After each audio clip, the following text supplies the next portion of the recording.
Hai adik-adik, kembali lagi dengan Kak Rina di online class 101. Kali ini kita akan belajar kelas 4 tema 2 ya, di subtema 3, energi alternatif.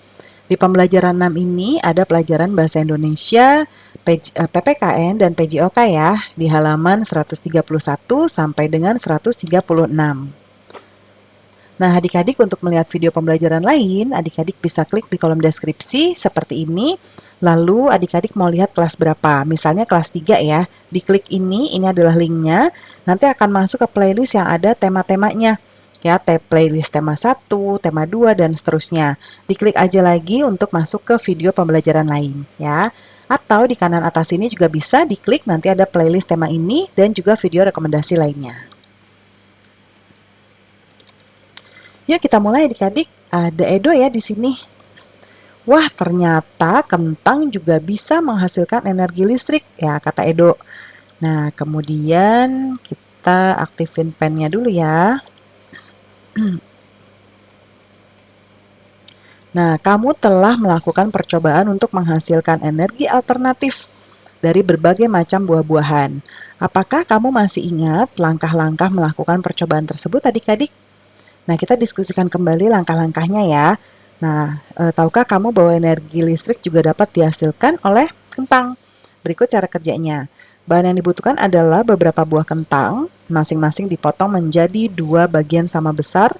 Kemudian kabel atau kawat sebagai pengantar arus listrik. Kamu bisa menggunakan kabel atau kawat dari percobaan sebelumnya ya. Kemudian 1 buah lampu senter, penjepit buaya, seng dan logam atau koin kuning dan putih sebagai kutub positif dan negatif. Cara membuatnya yaitu tancapkan seng dan logam di kentang ya yang sudah dipotong, jadi dibelah dulu kentangnya. Hubungkan seng dan logam menggunakan rangkaian kabel atau kawat yang telah dipasang pada penjepit buaya. Nah, dan hubungkan pada bola lampu adik-adik ya. Kemudian gambarkan langkah-langkah dan pembuatan percobaan sumber energi alternatif. Nah, Karina akan contohkan seperti ini ya, cari di Google karena agak sulit untuk menggambarnya. Nah, nanti adik-adik bisa menirukan seperti ini. Kita lanjut ya, ceritakan kepada temanmu nanti ya. Nah, lakukan percobaan bersama orang tua di rumah juga ya untuk gambar yang telah kamu buat. Nah, kita mempunyai kewajiban untuk menghemat energi dan yang jumlahnya sangat terbatas karena energi tersebut suatu saat akan habis. Selain menghemat, kita juga mempunyai kewajiban untuk terus-menerus mencari cara untuk menciptakan energi alternatif agar kebutuhan akan energi tetap dapat terpenuhi. Nah, diskusikan secara berpasangan ya, mengapa kita perlu mengembangkan energi alternatif. Nah, kita semua perlu menggunakan energi alternatif yang ada di bumi untuk menghemat energi utama yang pasokannya sudah mulai menipis adik-adik. Kalau habis bahaya ya, kita mungkin bisa balik lagi ke zaman dahulu. Nggak ada listrik dan lain sebagainya ya. Apa manfaat energi alternatif bagi kehidupan? Energi alternatif dapat menjadi pengganti energi fosil yang seperti minyak bumi, ya, seperti itu. Yang dimana membutuhkan waktu jutaan tahun untuk menghasilkannya. Lalu energi alternatif memiliki manfaat untuk lingkungan karena dinilai lebih ramah terhadap lingkungan dan mampu mencegah kerusakan lingkungan. Ya, kemudian energi alternatif sebagai solusi sumber energi bagi kehidupan manusia yang dapat diperbaharui. Sehingga isu-isu kelangkaan energi bisa dihapus dengan adanya energi yang terbarukan. Nah, itulah fungsinya adik-adik energi alternatif, ya. Kita lanjut di sini ada gambar mobil listrik Indonesia ya. Nah, kewajiban dan hak kita terhadap lingkungan. Kewajiban kita terhadap lingkungan yaitu menjaga kelestariannya.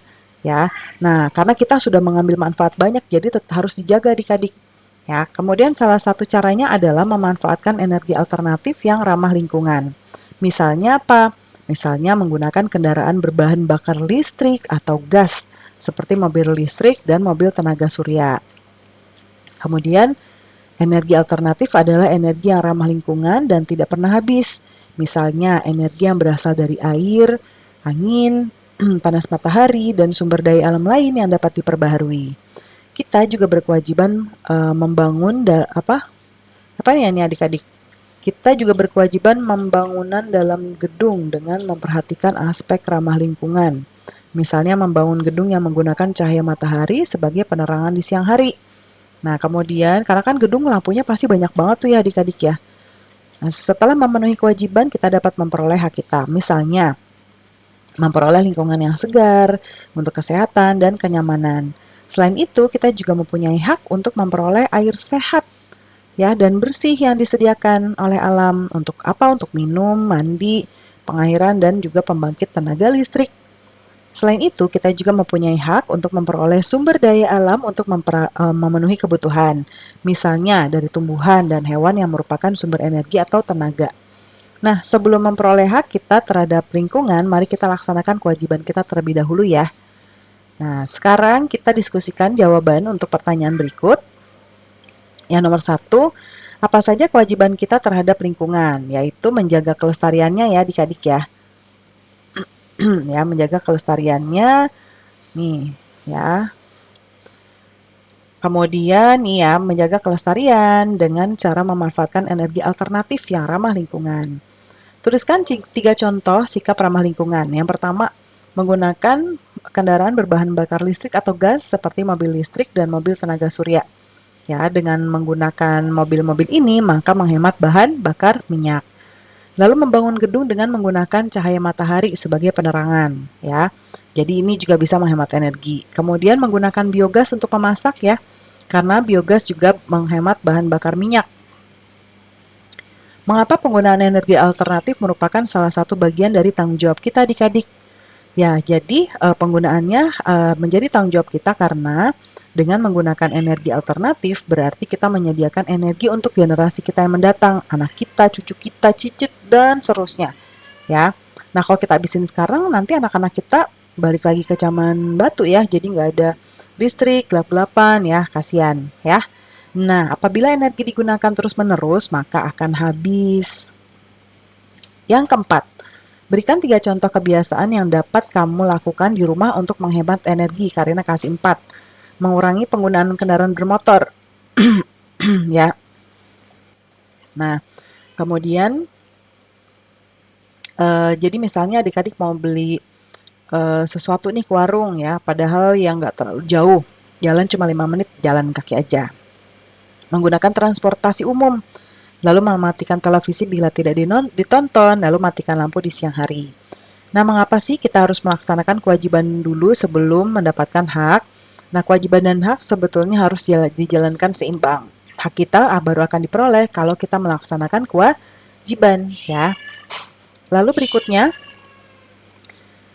kita lihat di sini, menjaga kesehatan tubuh merupakan salah satu kewajiban. Salah satunya adalah dengan berolahraga ya. Nah, kita berlatih bermain tangkap bola adik-adik.